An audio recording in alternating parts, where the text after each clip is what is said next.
The Vacucu3D A3 and A4 vacuum formers come out of the box ready to use. Simply plug in the 110 volt power cable into the rear of the unit and turn on the red power switch to provide power to the device.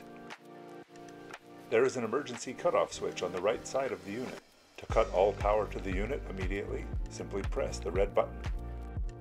If the power cable is plugged in and the rear power switch is in the on position, if the control panel is still dark, the emergency cutoff switch may be pressed in. To release the emergency power switch, simply rotate the red knob clockwise until it pops out. Power will be restored immediately.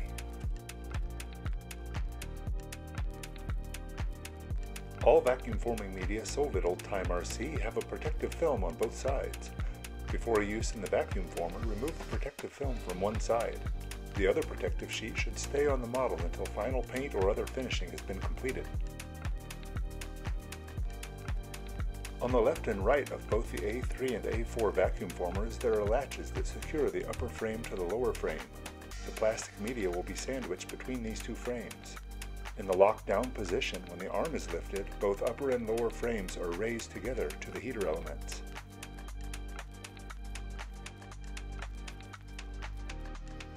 When the latches are unlocked in the up position, only the upper frame lifts and the lower frame remains on the vacuum table.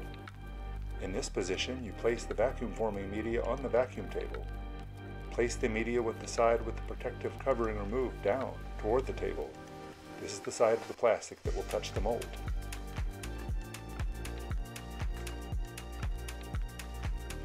With the plastic in place, lower the upper frame and secure both latches. The plastic is now ready for heating. Raise the arm high enough to clear your mold and place it in the center of the vacuum forming table.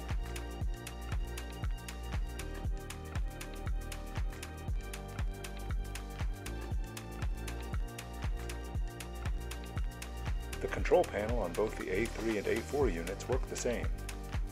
All units sold in the US are pre-configured to show temperature in Fahrenheit as indicated by the red LED shown. Disregard the printed C on the panel. Actual tube temperature is shown on the left. Desired heating temperature is shown on the right. To set the desired temperature, press the far left orange button once and adjust the temperature with the blue up and down arrows. 230 degrees Fahrenheit is sufficient for the technique shown here with 0.5 mm PETG. Press the orange button once more to save the set temperature. To set the timer, press the right orange button once. Adjust the timer in seconds with the right set of blue up and down arrows. The timer begins counting down when the frame arm is lifted to the full up position, regardless of whether the heating elements are activated or not. It should be noted that this is only a timer function. Neither the heating element nor the vacuum function are affected by the timer. The left silver button turns on the upper heating elements.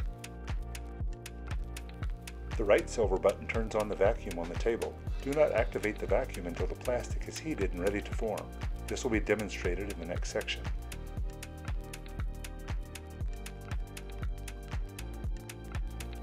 Notice that the unit is still set to a desired temperature of 230 degrees Fahrenheit and is showing an ambient bulb temperature of 67 degrees Fahrenheit.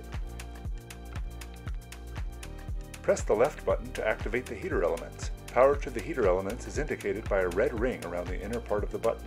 The plastic between the frames is now being heated. At around 100 degrees Fahrenheit, the plastic will begin deforming. Notice the uneven contours of the plastic. Parts are sagging 2 to 4 millimeters, but it is not uniform looking at all.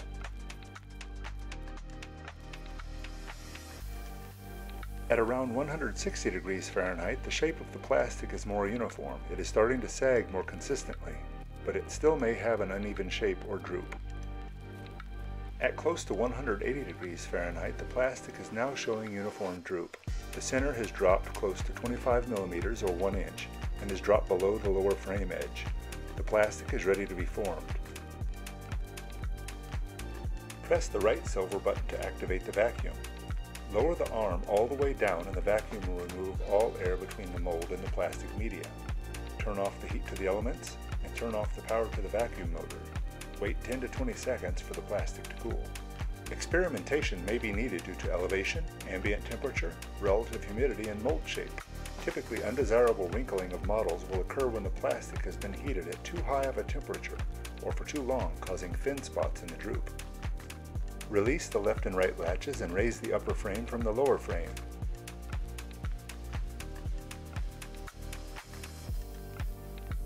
You may now remove the model from the frame and remove the mold from the plastic. 0.5mm PETG will yield a model with finer detail and conform better to tight curves, while 0.75mm PETG will provide a more durable model. For sales or questions, visit us at oldtimerc.com.